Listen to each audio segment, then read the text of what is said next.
Bismillahirrahmanirrahim. Assalamualaikum warahmatullahi wabarakatuh. Perkenalkan, nama saya Sylvia Suryanti. Saya merupakan mahasiswa jurusan Pendidikan Agama Islam di kelas B dengan NIM 1914010041 berasal dari Universitas Islam Negeri Imam Bonjol Padang. Baiklah, kali ini kita akan membahas mengenai manajemen pendidikan di sekolah. Nah, untuk mengetahui apa saja manajemen pendidikan di sekolah, ada beberapa hal yang perlu diperhatikan, yaitu yang pertama perencanaan pembelajaran.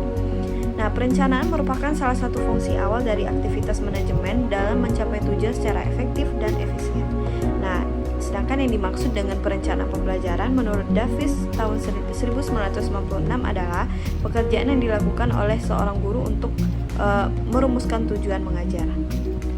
Nah, dalam kedudukannya sebagai seorang manajer, guru melakukan perencanaan pembelajaran yang mencakup usaha, yaitu yang pertama menganalisis tugas, mengidentifikasi kebutuhan latihan atau belajar, yang ketiga menulis tujuan belajar, yang keempat model perencanaan pengajaran. Nah, suatu model perencanaan pengajaran yang sistematik mengandung beberapa langkah, yaitu yang pertama identifikasi tugas-tugas, yang kedua analisis tugas, yang ketiga penetapan kemampuan, yang keempat spesifikasi pengetahuan, keterampilan, dan sikap.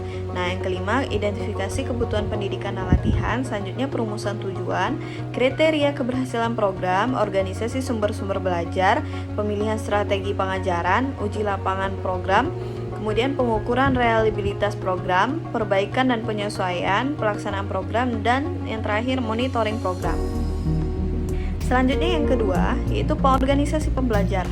Apa sih pengorganisasi pembelajaran? Nah, pengorganisasi pembelajaran merupakan suatu tindakan yang dilakukan guru dalam mempersiapkan proses pembelajaran sehingga proses pembelajaran dapat berjalan dengan lancar, efektif, dan efisien.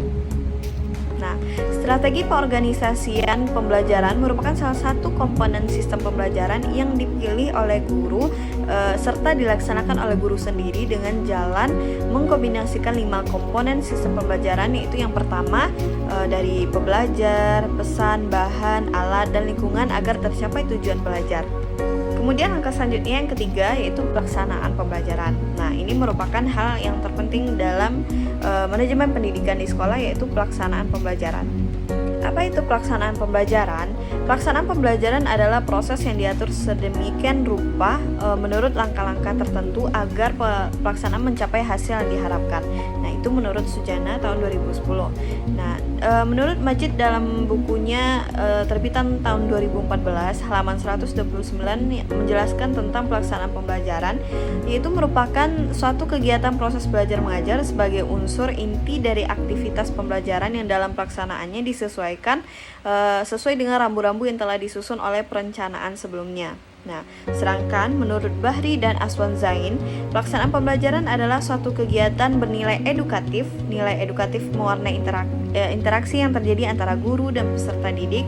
Kemudian interaksi yang bernilai edukatif dikarenakan pelaksanaan pembelajaran yang dilakukan dengan tujuan memiliki tujuan untuk mencapai tujuan tertentu yang telah dirumuskan sebelum pelaksanaan pembelajaran. Nah, dalam kegiatan pembelajaran meliputi 3 hal penting, yaitu yang pertama kegiatan pembuka atau membuka pembelajaran, yang kedua kegiatan inti, yang ketiga kegiatan penutup. Baik, yang pertama kita akan membahas terlebih dahulu membuka pembelajaran. Nah, dalam proses membuka pembelajaran, guru dapat menimbulkan perhatian dan serta dapat memotivasi peserta didik. Nah, yang kedua, guru dapat menginformasikan cakupan materi yang akan dipelajari dan batasan-batasan tugas yang akan dikerjakan oleh peserta didik. Nah, yang ketiga, memberikan gambaran mengenai metode atau pendekatan yang akan digunakan maupun kegiatan pembelajaran yang akan diikuti oleh peserta didik.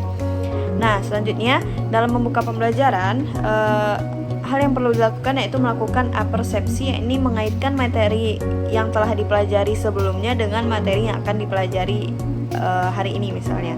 Nah, kemudian yang terakhir mengaitkan peristiwa aktual dengan materi baru. Nah, yang kedua, kegiatan inti. Nah, dalam kegiatan inti ini, penyampaian materi pembelajaran merupakan inti dari suatu proses pelaksanaan pembelajaran. Nah, tujuan penyampaian materi tersebut yaitu yang pertama, membantu peserta didik memahami dengan jelas semua permasalahan dalam kegiatan pembelajaran. Nah, yang kedua, membantu peserta didik untuk memahami satu konsep atau dalam atau satu konsep atau dalil pembelajarannya. Nah, selanjutnya melibatkan peserta didik untuk berpikir dan memahami tingkat pemahaman peserta didik dalam menerima pembelajaran. Nah, selanjutnya kegiatan akhir. Nah, dalam kegiatan akhir ini merupakan kegiatan penutup pembelajaran, kegiatan yang dilakukan guru untuk mengakhiri kegiatan inti pembelajaran. Nah, dalam kegiatan ini, guru melakukan evaluasi terhadap materi yang telah disampaikan. Tujuan dari kegiatan menutup pembelajaran yaitu yang pertama, mengetahui tingkat keberhasilan peserta didik dalam mempelajari atau menguasai materi pembelajaran. Kemudian yang kedua, mengetahui tingkat keberhasilan guru dalam melaksanakan kegiatan pembelajaran. Dan yang ketiga, membuat rantai kompetensi antara materi sekarang dengan materi yang datang. Selanjutnya kita masuk kepada evaluasi pembelajaran. Nah, evaluasi pembelajaran merupakan suatu proses menentukan tingkat pencapaian tujuan pembelajaran yang telah ditentukan sebelumnya melalui cara yang sistematis.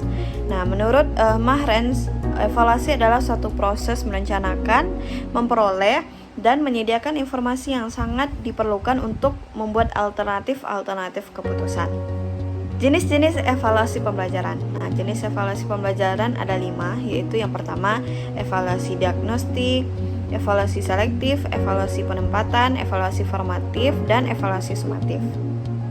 Sedangkan jenis evaluasi berdasarkan sasaran itu terdiri dari evaluasi konteks, yaitu evaluasi yang ditunjukkan untuk mengukur konteks program baik mengenai rasional tujuan, latar belakang program maupun kebutuhan yang muncul dalam perencanaan.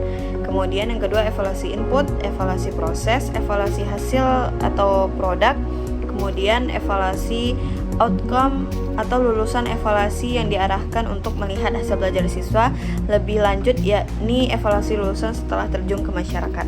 Kemudian jenis evaluasi berdasarkan lingkup kegiatan pembelajaran yaitu yang pertama, evaluasi program pembelajaran, evaluasi yang mencakup terhadap tujuan pembelajaran, isi program pembelajaran, strategi belajar mengajar, aspek-aspek program pembelajaran yang lain. Kemudian yang kedua, evaluasi proses pembelajaran yaitu evaluasi yang mencakup kesesuaian antara proses pembelajaran dengan garis-garis besar program pembelajaran yang ditetapkan. Kemudian yang ketiga, evaluasi hasil pembelajaran yaitu evaluasi hasil belajar mencakup tingkat penguasaan siswa terhadap tujuan pembelajaran yang ditetapkan. Kemudian yang terakhir, jenis evaluasi berdasarkan objek dan subjek. Evaluasi berdasarkan objek yaitu yang pertama, evaluasi input, evaluasi informasi, evaluasi output.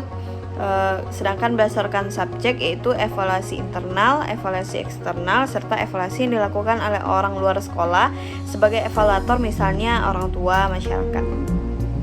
Baiklah, sampai situ terlebih dahulu materi kita hari ini. Semoga bermanfaat untuk kita semua, terutama bagi saya sendiri yang menyampaikan. Mohon maaf atas kesalahan. Saya akhiri dengan mengucapkan Assalamualaikum warahmatullahi wabarakatuh.